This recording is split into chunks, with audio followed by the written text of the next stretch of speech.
Então vamos lá, Mateus capítulo 18, versículo 21 a 35. Esse vai ser o texto que vamos compartilhar nessa manhã. Então Mateus capítulo 18, de 21 a 35. Acompanhe aí no telão se você estiver sem a tua Bíblia, né? A tradução é igual à minha. Diz assim, ó.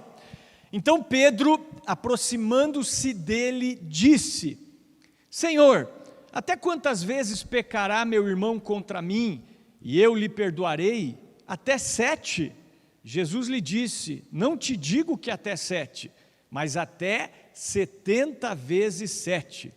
Por isso, o reino dos céus pode comparar-se a um certo rei que quis fazer contas com os seus servos. E começando a fazer contas, foi-lhe apresentado um que lhe devia 10.000 talentos.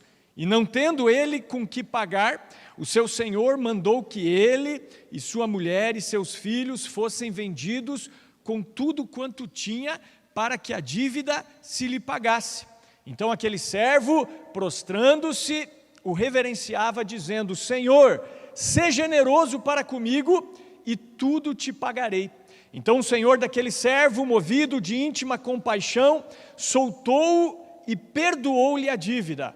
Saindo, porém, aquele servo encontrou um dos seus conservos que lhe devia 100 dinheiros, e lançando mão dele, sufocava-o, dizendo: Paga-me o que me deves.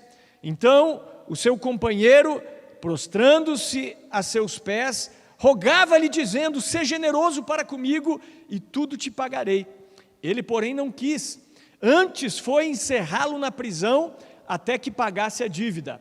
Vendo, pois, os seus conservos o que acontecia, contristaram-se muito e foram declarar ao seu senhor tudo o que se passara.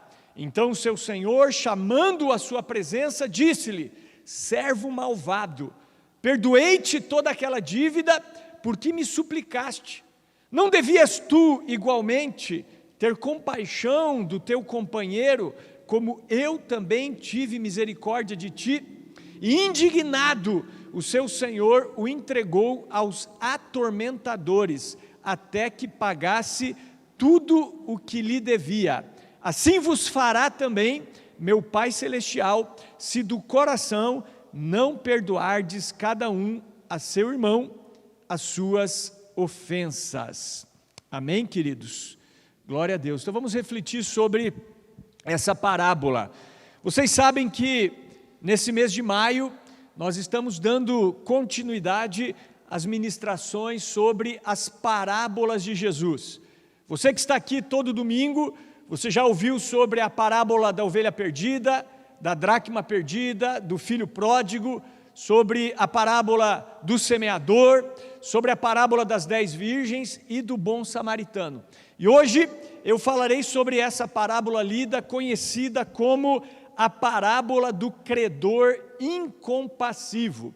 E Jesus, durante o seu ministério, ele falou muito através de parábolas. São cerca de 55 parábolas de Jesus registradas nos evangelhos de Mateus, Marcos e Lucas. E eu quero relembrar vocês que as parábolas são histórias contadas pelo Senhor para explicar verdades espirituais. Jesus foi um grande mestre em explicar coisas referentes ao reino de Deus de maneira simples, prática e com figuras que faziam parte do cotidiano das pessoas na região da Palestina. Então, se você observou, você vai ver que essa parábola começa dizendo que o reino dos céus pode comparar-se a certo rei que quis fazer as contas com os seus servos. Ou seja, ele está comparando o reino de Deus com algo que fazia parte do cotidiano daquelas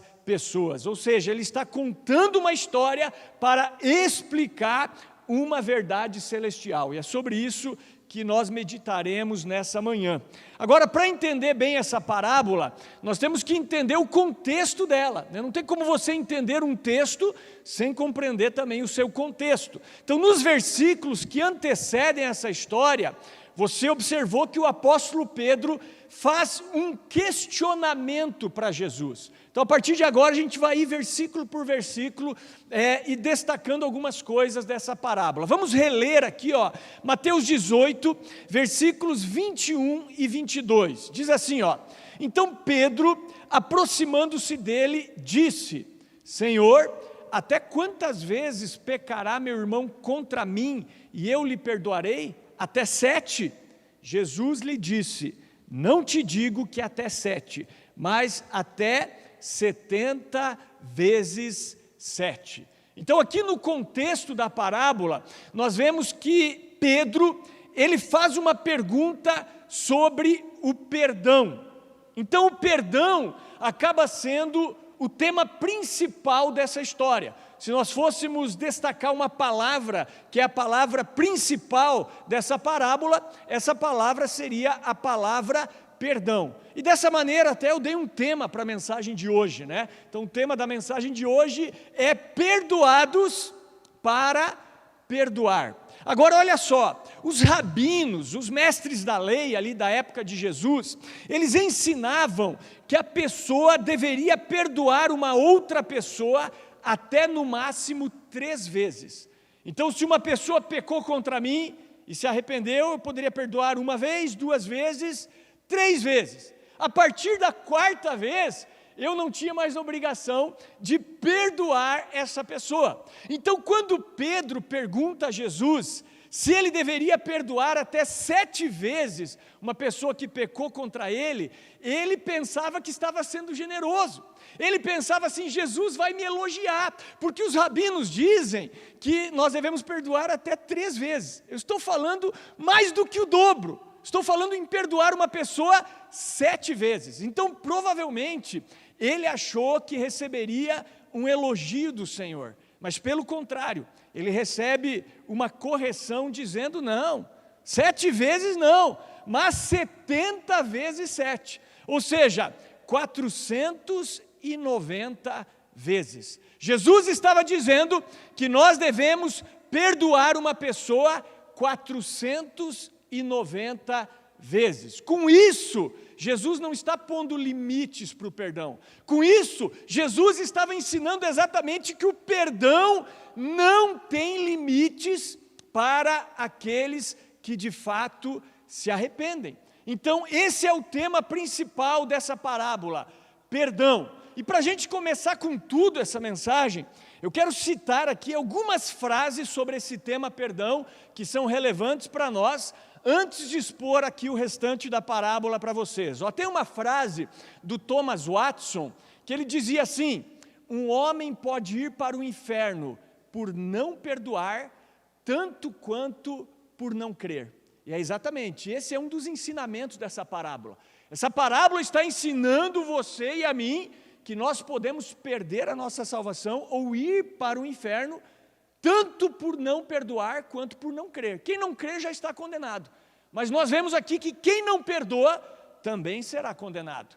Tem uma frase do Alexander Pope que ele diz assim: errar é humano, perdoar é divino.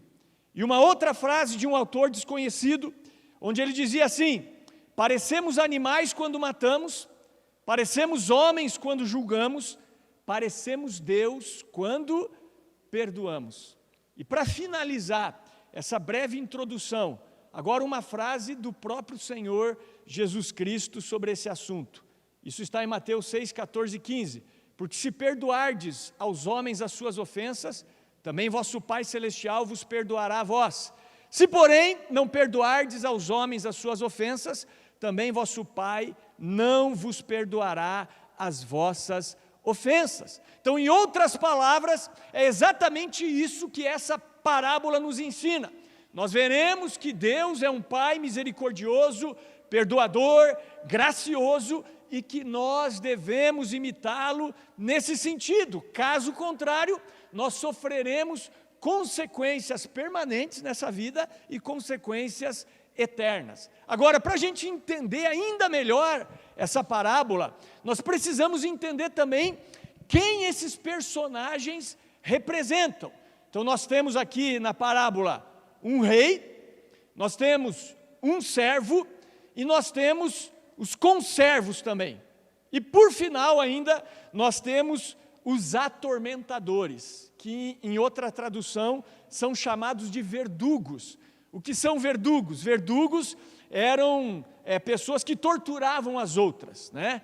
E se você pesquisar na internet, você vai ver que também é uma referência a demônios, a espíritos atormentadores. Então nós temos um rei, e esse rei está muito claro aqui na parábola, ele representa o Rei dos Reis, o Senhor dos Senhores, ele representa o próprio Deus, né, o próprio Senhor. Temos o servo e os conservos que nos representam a igreja, né, os servos de Deus, aqueles que servem ao Senhor. E temos, para finalizar, os verdugos, os atormentadores, repito, demônios opressores que atormentam a alma dos rancorosos, e isso também aponta para um juízo eterno. Amém, queridos? Está conseguindo me acompanhar aqui? Então vamos lá, vamos para o versículo 23 e 24, e a partir daqui a gente começa a refletir sobre essa parábola. Diz assim, versículo 23, por isso o reino dos céus pode comparar-se a um certo rei que quis fazer contas com os seus servos. E começando a fazer contas, foi-lhe apresentado um que lhe devia 10.000 talentos. Quanto que ele devia? 10.000 talentos. Então veja que o rei ele tinha um devedor. Ele tinha um servo que devia para ele 10.000 talentos. Então, para que a gente possa entender bem essa parábola mesmo, você precisa estudar como funcionava a economia na época de Jesus. Você tem que entender o que são 10.000 talentos. Quando você lê assim, de uma maneira assim só para ler corrido, você não tem ideia do que são 10.000 talentos. Então preste atenção, nós vamos entender o que são 10.000 talentos, o que representava 10.000 talentos na época de Jesus. Eu já vou dizer que era muito, mas muito dinheiro. Olha só, um talento, estou falando de um talento, era o equivalente ao salário de um trabalhador braçal durante 20 anos. Um talento era o equivalente ao salário de um trabalhador braçal durante 20 anos. Então olha só, quando uma pessoa trabalhava, fazia uma diária, ela ganhava um denário. Um denário era o salário de um trabalhador por um dia, certo? Um denário. Então se o trabalhador trabalhasse um ano, ele ia ganhar cerca de 300 denários, mais ou menos isso, né? Ali os dias de sábado, os dias de folga, mais ou menos 300 denários era o salário de um trabalhador normal durante um ano. Um talento era o equivalente a 6.000 denários, ou seja, como eu falei, 20 anos de trabalho. Então um talento representava 20 anos de trabalho. Esse servo, ele devia 10.000 talentos. Era algo quase que incalculável, muito dinheiro. Algumas pessoas fizeram o cálculo disso. Seria o equivalente a 2.000 anos de trabalho. 10.000 talentos era comparável a 2.000 anos de trabalho. O que Jesus está mostrando com isso? Ele está mostrando que esse servo tinha uma dívida impagável, incalculável, algo impossível de ser resolvido. Ou seja, nessa ilustração, Jesus ele fez uso de uma hipérbole. Aí os professores aí me corrigem se eu estiver errado. O que é uma hipérbole? É quando alguém faz uso de um exagero propositalmente, para chamar a atenção. Então é uma hipérbole, pega algo, engrandece, dramatiza, para chamar a atenção dos ouvintes. Porque os ouvintes da época devem ter pensado, 10.000 talentos? Não tem nem como calcular. Então o objetivo era chamar a atenção dos ouvintes sobre a grandeza da nossa dívida para com Deus. Agora, o que isso tem a ver conosco? Trazendo isso para as nossas vidas, o que Jesus está dizendo é que nós também não podemos pagar a nossa dívida para com Deus. A nossa dívida para com Deus, que é uma consequência do pecado, ela é impagável, não tem como eu pagar. Não tem como eu calcular. Por mais que eu me esforce muito, eu não consigo pagar essa dívida. Então todos nós estávamos condenados e não havia chance de sermos redimidos pelas nossas próprias forças ou pelo nosso mérito. Estávamos destinados à perdição, à condenação eterna. Ou seja, não havia como dimensionar ou calcular a dívida contra o Senhor. Posso ouvir um amém aqui? Está me entendendo ou não? Então o que Jesus está mostrando com essa história é que eu não consigo resolver o meu problema relacionado ao pecado. A minha dívida para com Deus é impossível de ser paga por mim mesmo. Não tem como eu pagar a dívida que eu tenho para com Deus. E aí, voltando à parábola, esse servo, repito, ele não tinha a mínima condição de levantar esse dinheiro. Mesmo que ele pedisse oferta, ajuda para todos os seus conhecidos, amigos, parentes, dinheiro emprestado no banco, ele jamais conseguiria levantar o equivalente a 2.000 anos de trabalho. Inclusive, um autor, ele tentou calcular isso nos dias de hoje, e ele chegou à conclusão que esse valor equivaleria hoje a muito mais do que R$1 bilhão, com certeza, muito mais do que isso. E quando alguém tinha uma dívida e não podia pagá-la, o que restava era essa pessoa se tornar escravo do credor. E foi o que o rei fez. Então você não pode pagar esses 10.000 talentos, então você vai ser meu escravo com toda a sua família. É isso que está no versículo 25, olha só, vamos ler o versículo 25. E não tendo ele com que pagar, o seu senhor mandou que ele e a sua mulher e os seus filhos fossem vendidos com tudo quanto tinha para que a dívida se lhe pagasse. Ainda assim não pagaria a dívida, mas para o credor não ficar assim de mão abanando, então agora você é meu escravo com toda a sua família, tudo que você tem eu vou vender vocês e aí eu tenho pelo menos aí uma pequena parte desse dinheiro. Então era assim que funcionavam as coisas na época, né? Por isso que Jesus disse que aquele que deve é escravo, né, daquele a quem ele deve. É mais ou menos isso, o cara se torna escravo do credor. E segundo a lei romana, a esposa e os filhos faziam parte da propriedade de um homem. Então os reis daquela época, em algumas culturas, tinham o poder de desmembrar as famílias, vender ali aquele que era devedor, vender a mulher, os filhos como escravos e, como eu falei, recuperar uma parte dessa dívida. Porém, o que a gente vê aqui é que quando o servo ouviu a sua sentença, o que ele fez? Ele se humilhou. Ele começou a suplicar ao Senhor que o perdoasse, que tivesse misericórdia dele. Então olha só o versículo 26, dando continuidade aqui, ó. Então aquele servo, prostrando-se, o reverenciava dizendo: Senhor, sê generoso para comigo e tudo te pagarei. Então, quando o servo ouve a sentença do rei, ele se humilha. Então, quero dizer para você, você não tem poder, você não tem condições nenhuma de pagar a sua dívida para com Deus. Só resta uma coisa para você e para mim: se humilhar. Pôr a cara no pó e clamar por misericórdia. E foi o que esse servo fez. Esse servo clama por misericórdia. Agora isso aqui é até um pouco hilário, né? O servo diz: seja generoso para comigo e eu te pagarei. Brincadeira, um cara conseguir pagar 20.000 anos de trabalho, né? Ele queria aqui um pouco de tempo, né, nesse momento. Mas o Senhor o perdoa. Então essa expressão aqui dele, né, tudo te pagarei, é hilária, né? Não tem como pagar 20.000 anos de trabalho. E eu repito, assim também para nós é impossível pagarmos a nossa dívida e alcançarmos favor do Senhor pela nossa própria força. É somente pela graça, é somente pela misericórdia, é somente pela compaixão de Deus. E aí, o que nós observamos nessa parábola é que Deus é um Deus gracioso. Deus é um Deus misericordioso, porque a figura do rei é a figura de Deus. E no versículo 27, olha só o que diz: então, o senhor daquele servo, movido de íntima compaixão, soltou-o e perdoou-lhe a dívida. Amém? Então aqui a gente vê que Deus, Ele é um Deus de misericórdia. Esse versículo aponta para a misericórdia de Deus.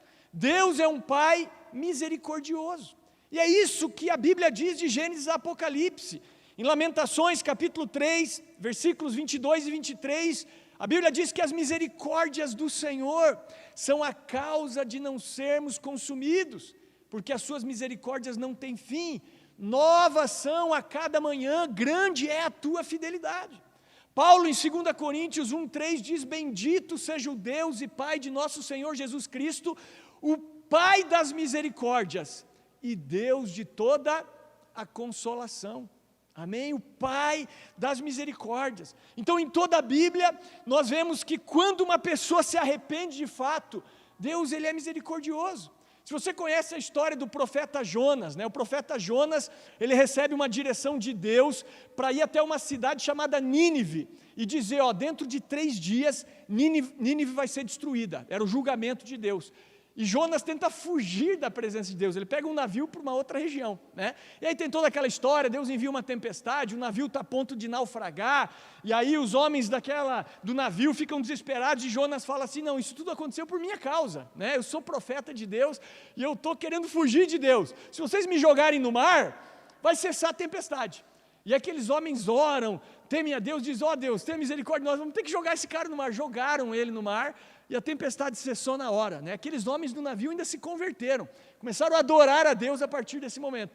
E quando Jonas está no mar, vem um grande peixe, e engole Jonas. E Jonas fica 3 dias no ventre do peixe. Para quem duvida dessa história, Jesus confirmou. Jesus disse, assim como Jonas ficou 3 dias e 3 noites no ventre do peixe, assim também o Filho do Homem vai ficar 3 dias, digamos, no ventre da terra, antes de ressuscitar. Então eu não vejo isso como uma alegoria, não, vejo isso como algo literal. E depois de 3 dias o peixe vomita ele na praia, E aí ele fala, bom, tenho que pregar para Nínive, E ele vai e prega, ali para Nínive, dentro de 3 dias a cidade vai ser destruída, enfim. E o que acontece com a cidade? A cidade se arrepende. Os homens começam a jejuar, as mulheres, as crianças, até os animais jejuam. Eles não dão comida durante ali alguns dias para os animais, se vestem de saco, se humilham diante do Senhor, e Deus volta atrás. Uma cidade que tinha 3 dias para ter um julgamento severo e total, Deus, como um Deus misericordioso, vê que as pessoas se arrependeram, e ele volta atrás. E aí Jonas fica aborrecido, Jonas fica bravo com Deus.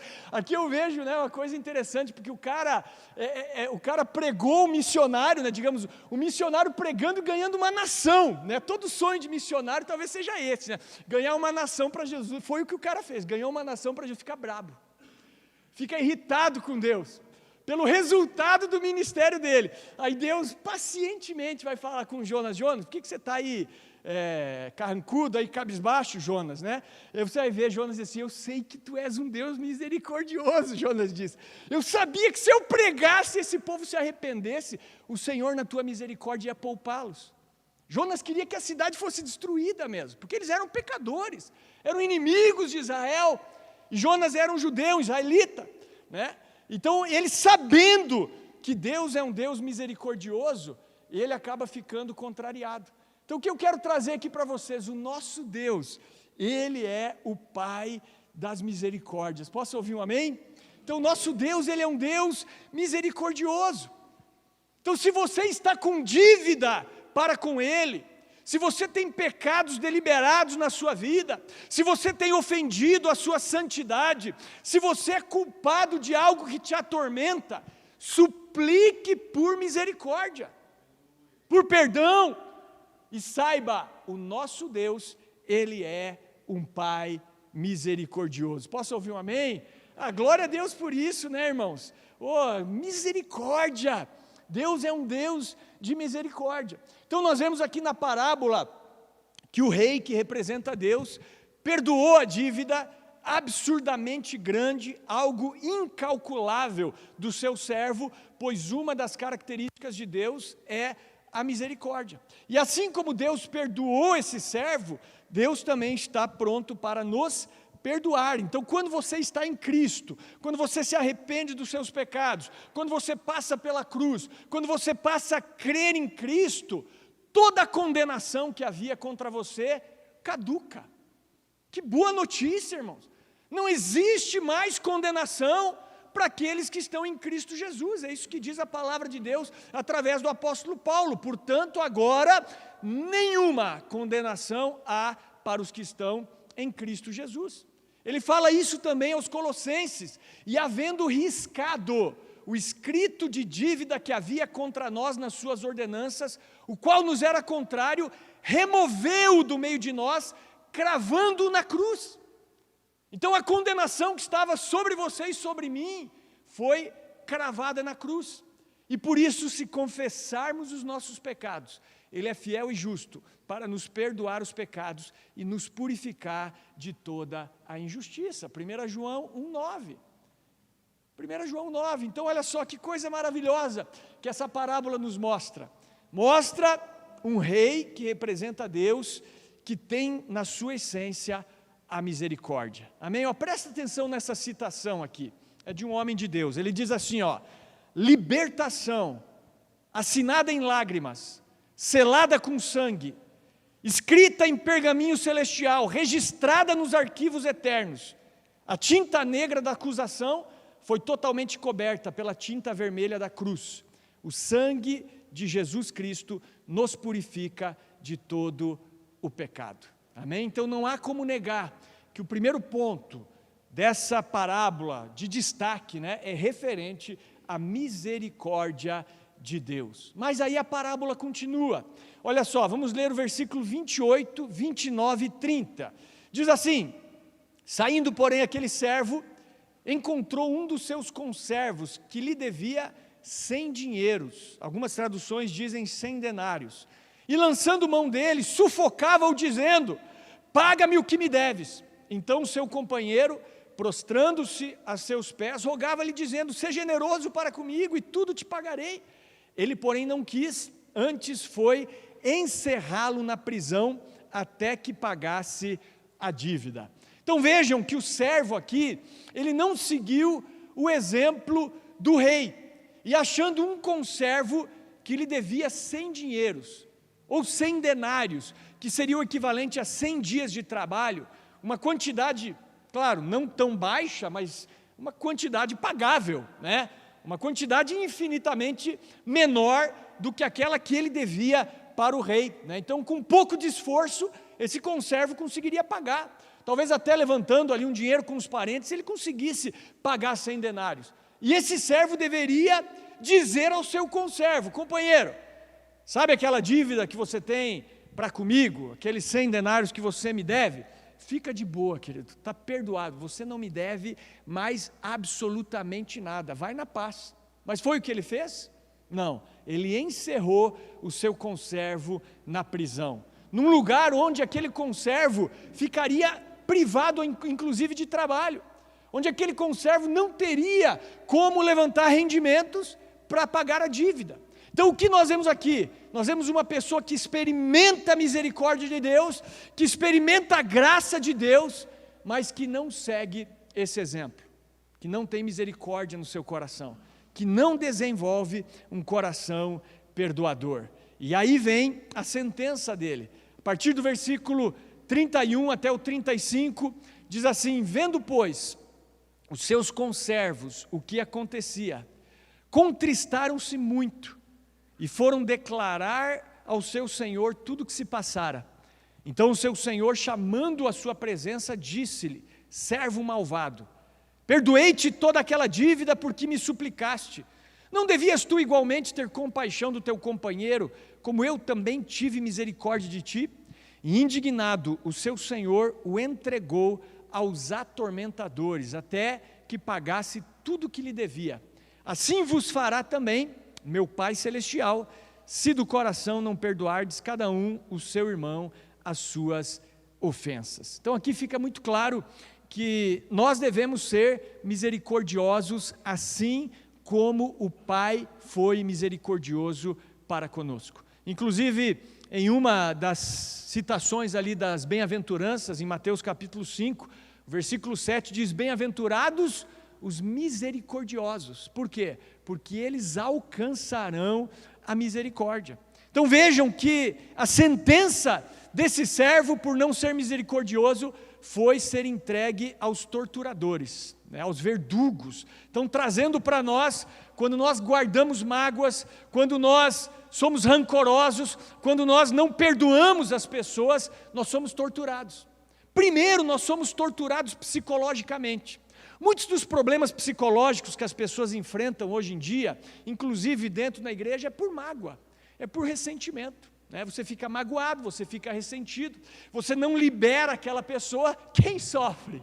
Quem sofre é você. É como aquela frase, você não perdoar alguém é como você tomar veneno querendo que o outro morra. É como você segurar fogo no teu peito querendo que o outro morra queimado. Mas pastor Peter, veja só o que a pessoa fez para mim. Enfim, eu não estou dizendo que a pessoa fez para você algo bom, não importa. Entendeu? O perdão ele vai fazer bem para você. Você também não merecia o céu. Você também não merecia a salvação de Deus e Deus te perdoou. É pela graça que nós somos salvos. É pela graça, é dom de Deus, é algo totalmente merecido. Então a outra pessoa não merece perdão também. Mas nós devemos seguir o exemplo do Senhor e devemos perdoar. Então se você está aqui hoje, você tem mágoa de alguém, você tem ressentimento de alguém, eu quero dizer para você, libera essa pessoa, perdoe. Se é uma pessoa que se faz necessário chamá-la, conversar com ela pessoalmente, faça isso sem demora, não procrastine mais. O próprio Jesus disse, quando você for trazer a tua oferta diante do altar, e você lembrar que alguém tem algo contra você, não é nem você contra a pessoa, deixa a tua oferta no altar, não oferece, e vai depressa, Jesus falou, reconcilia-te com essa pessoa, antes que ela te entregue aos torturadores. Em outras palavras foi isso, antes que você seja condenado por isso.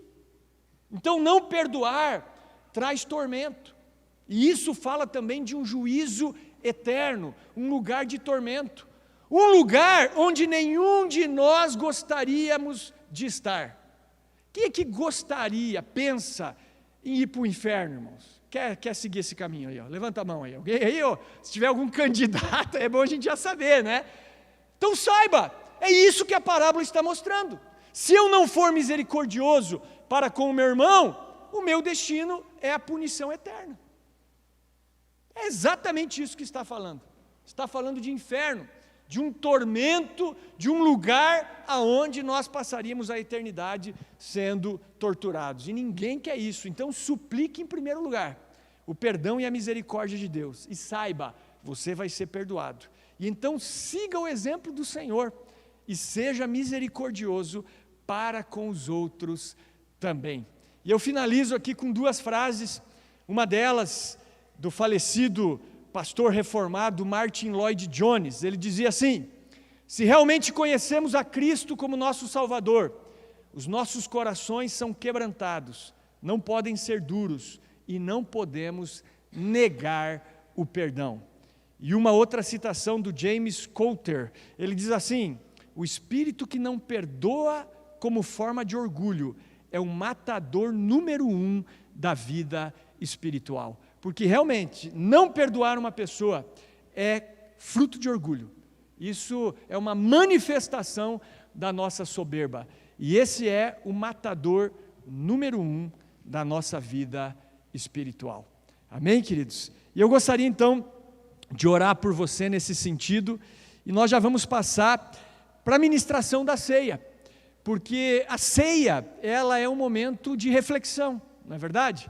Quando o apóstolo Paulo, ele está falando sobre a ceia, ele vai dizer que nós devemos nos autoanalisar, nós devemos nos julgar, nós devemos observar se nós estamos na fé.